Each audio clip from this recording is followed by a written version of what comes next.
دندان و لب و زلف رخ شاہ کے فدائی، دندان و لب و زلف رخ شاہ کے فدائی، ہیں در عدن لال یمن مشک ختن پھول۔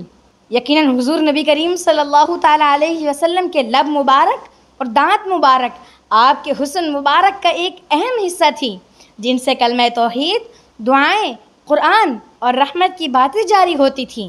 آپ صلی اللہ تعالیٰ علیہ وسلم کے لب مبارک گلاب کی پنکھڑیوں کی طرح نرم اور دلکش تھے۔ جب آپ تبسم فرماتے تو ایسا لگتا جیسے پھول کھل گئے ہوں۔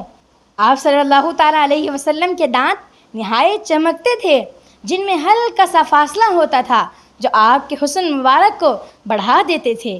آپ کے تبسم میں سکون، محبت، حکمت اور نور ہوتا تھا۔ جب آپ صلی اللہ تعالیٰ علیہ وسلم گفتگو فرماتے تو صحابہ اکرام سر جھکا کر ادب سے سنتے، جیسے آسمان سے وحی اتر رہی ہو۔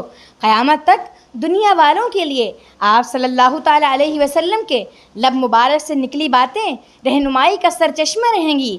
حضرت جابر بن سمورہ فرماتے ہیں، جب آپ صلی اللہ تعالیٰ علیہ وسلم تبسم فرماتے تو یوں محسوس ہوتا جیسے آپ کے دندان مبارک سے نور نکل رہا ہو۔ یہ منظر صحابہ اکرام کے دلوں میں ایسے محفوظ ہوا کہ وہ برسوں بعد بھی اس تبسم نورانی کو بیان کرتے تھے۔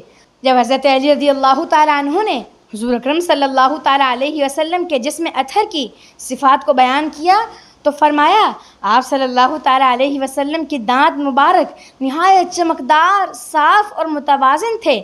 جب آپ صلی اللہ تعالیٰ علیہ وسلم مسکراتے تو آپ کے دانت مبارک موتیوں کی مانند چمکتے تھے۔ اور میرے اعلیٰ حضرت کیا خوب فرماتے ہیں، شاخ قامت شاہ میں زلف و چشم و رخسار و لب میں، شاخ قامت شاہ میں زلف و چشم و رخسار و لب میں، سنبل نرگس گل پنکھڑیاں قدرت کی کیا پھولی شاخ۔